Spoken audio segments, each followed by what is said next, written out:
Kimberly came, she did not attend this class. Why don't you just tell them a little bit about your story and then your experiences in the class. And I'll embellish here when I for a good laugh here. Yeah. So come on up here. You can just, yeah, I didn't come to this class. I went to the next one, the 201 class. And we actually had it at Ron's house. It was very nice. But anyway, I used to love to fly. When I was a kid, my father was in the military, and we had to fly a lot. We moved a lot. And I remember my sister and I fighting over who got to sit next to the window. And then I don't know when that changed. This fear just came out of nowhere for no reason. And I tried to reason with myself and tell myself how many people fly every day and how many people die in car accidents versus plane crashes. I tried to reason with myself. I thought I was smart enough to do that. And, you know, I know people that fly all the time for work. And, you know, I would say, okay, I'll keep an eye on your flight. And I'm like, okay. that's so a very popular thing in a lot of Facebook groups is having someone watch your flight. Yeah. I don't get it, but I kind of get it. Yeah. And any time that I would need to fly, which was very seldom, thankfully, I would make sure that my house was spotless, so that if anything happened, my family wouldn't have to go and clean up a mess. And Is that like wearing clean underwear when you get where all my important papers are and stuff like that? I even went and had a trust drawn up. That was very expensive. That's how bad it was. And I always made sure everybody knew where I was going and where all the passwords to all my stuff. And then when I get back, I have to change all my passwords. So it was really bad. This went on for about 20 years. And then I saw a news feed on Facebook about this class, and I'm like, oh, I'm going to look into that. So I did, and I had the coaching with Ron. And it was supposed to be 15 minutes, but he was nice. I don't think he was looking at the clock. It was a little longer than that. But and I couldn't make it to the first class like this. Something happened and I couldn't be here. I had a car accident. So I came to the next one. And that was the one where everyone was going to go on the flight. So I bought a plane ticket just in case. I knew that they were refundable, and then maybe I could just give it away or whatever. And it wasn't expensive, so it wasn't going to be a big deal if I didn't go. I got to the, he loves this part. When we were in the class, I was pretty much, I wasn't going to go on the flight, but I thought, okay, I'll just go to the airport. That's fine. I don't have to get on the plane. And then when I got to the airport, I thought, well, maybe I can. But then, subconsciously, I was kind of backstepping away from the group.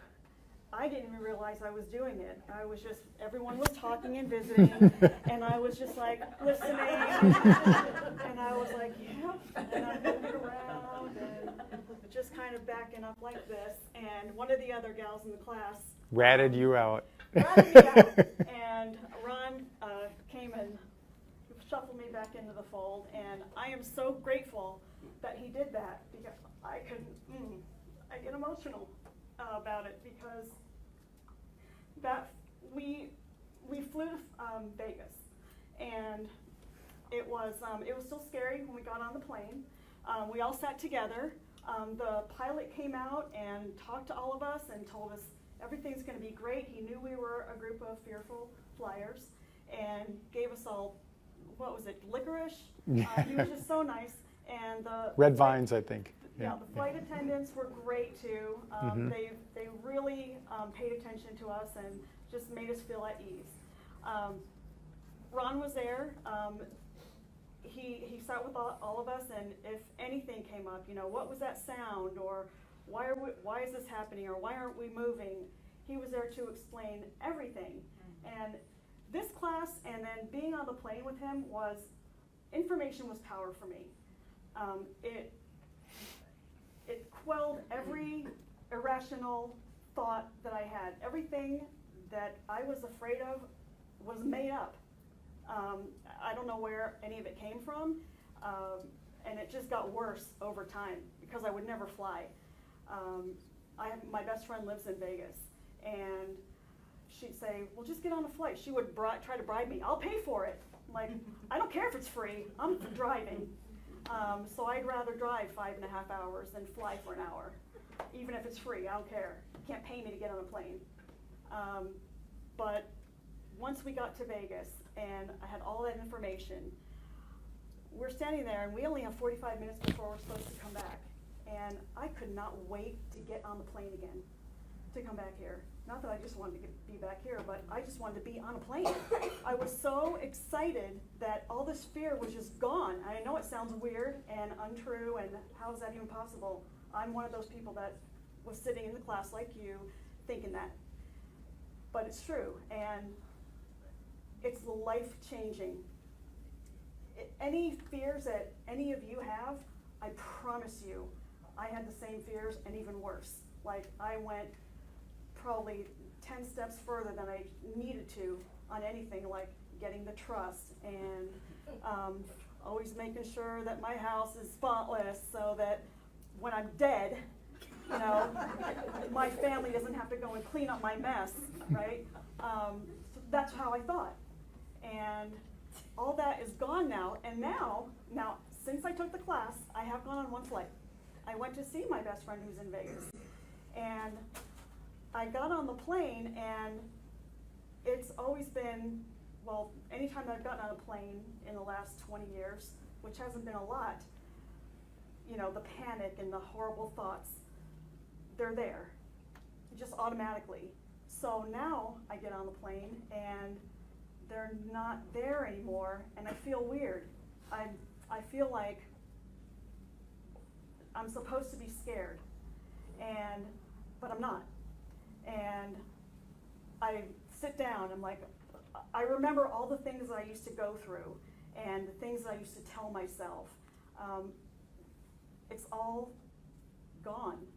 And I swear, I'm probably, I'll just back it up and say, a lot of you probably are thinking that your fear is worse than mine, because I'm standing up here telling you that it's completely gone, and how is that even possible? But I'm going to tell you, if I can get over this by attending this class and going through that flight and listening to what Ron has to say, any one of you can. It is possible. It's just changing the way you think. And for me, it was just information. That was it. That's all I needed to know was, why does the plane sound like that? Why is it doing that? He talked about contingency plans. I don't know if that's something that you have planned, but you know, all the what ifs, all the things that could possibly go wrong have already been thought of and planned for. So you don't have to worry about anything. There's nothing that you have to worry about. And this is what I think now. If I see the flight attendants acting weird, then I'll be scared. But that's not going to happen. It's just not going to happen. And even now, with the recent things that have happened with I'm still not afraid. You know, I know that that's rare, and I also know that now, since that happened, they have done a million things to investigate and correct and fix all those problems. So now, flying is even safer. I know, it sounds weird, but it's true. It's true. Yeah, the Maxes are going to be the safest airplanes out there, the most scrutinized for sure. So yeah. I was like you, sitting in those chairs, and there was a young man, I don't know what his name was, but he was in the class with us at your house. And he was telling a similar story. Chris? The young kid. Oh, I'm trying to think. I think maybe that was. Oh, that Chris, sounds yeah, familiar. yeah, it was The Chris, name I think, sounds yeah. familiar. Yeah, it was Chris, that's right, he was videoing for us, yeah. And, Yeah. and he was telling. Chris is going to come and run the Facebook video for me when we get in the airplane. He's a senior, he's been looking for colleges and stuff, but Chris was kind of like you. Yeah, he hadn't flown in many years, and he was feeling bad because his family couldn't book any vacations on flights and stuff, and so 3 years ago, this past February, he had come to the class a couple of times before, and he got on the airplane. I got a cute video of him with selfie with him right next to me, and he says, "Oh my God, this is great!" And it's right on takeoff. And his thing was, I don't want to fly, but then when he gets in the airplane, let's not delay. Let's keep this thing going. So even a delay on the runway, waiting to release brakes, or just the time it took to take off, it was like infinity for him. So he said to me, "How long does it take to take off?" I said, "Time it, but it's going to be between 30 and 50 seconds. Doesn't matter what size airplane you're on, because they're always matched for the weight of the airplane." And so that was, again, not significant, but it was for him, just the little things in there. So, yeah. When there was another young woman there at the day that Kimberly took the 201, named Priva, and she came. I've never had a class with everybody in the 201 class said, "There's no way we're getting on an airplane." I mean, I thought we were going to be scoreless at the airport, that nobody was going to go with me, and everybody flew, and including one. This is the first time too. I had one woman who actually got off the flight, and the crew was so great, and the captain was in on this. He knew who we were and stuff, and the flight attendant said, "Hey, Captain, one of them's leaving." And so he went out into the jetway and talked to her, and she got back on. I've never had anybody. I've had people get off and come back later and fly, but I've never had anybody get off and get on the same flight again, and she did. But Priva was the one that said, "You better go get Kimberly, because she's backing out over there." And she was just backing off, and I just said, "Hey, what's going on?" And she said, "Well, I was thinking, I said, "Well, come on over here and think over here with us." Yeah. So does anyone have any questions about anything? Like, you said that there's a class July 20th. Is that the one where you actually can fly? And you know what? You're going to go to the airplane with us, right? I'm going to go. Okay, so she's going to be over there, so we'll let her interact with me and Eric and all that. So we'll do those questions over here, because I want to get us on the way over to the airplane, so we get to get in the airplane tonight. And I'm going to just tell you a couple of things before we go over there. You're going to get an email there at 7 o'clock, and it's going to have an invitation to do a 15-minute free coaching session. You schedule it all on your own. You don't even have to talk to me to do that, and then we'll get on the phone together. Or I use video conferencing software too, because it's a little more personal. We have a thing called the exclusive guide or expert guides to turbulence and takeoff audiobook. You'll see that. There's something we have called the Fearless Flight Kit, a sampler page where you can, this is an audio program, and it's got a bunch of other video stuff. It's downloadable and all that. I'll let you can link to that. And then there's this bonus audio file, how mindfulness eliminates fear of flying stress.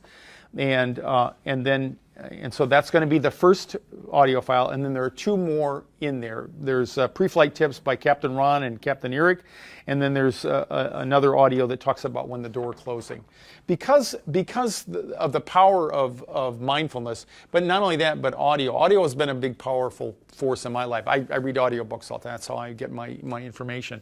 And I like it. I'm young enough, I'm old enough, but still young enough, I heard some of the rebroadcasts from the golden age of radio. That's a thing that you used to, And so audio has always been powerful for me, because you create your own sketches and stuff and stories in there. So audio has always been really helpful for me. And about 85% of the population does do well with audio.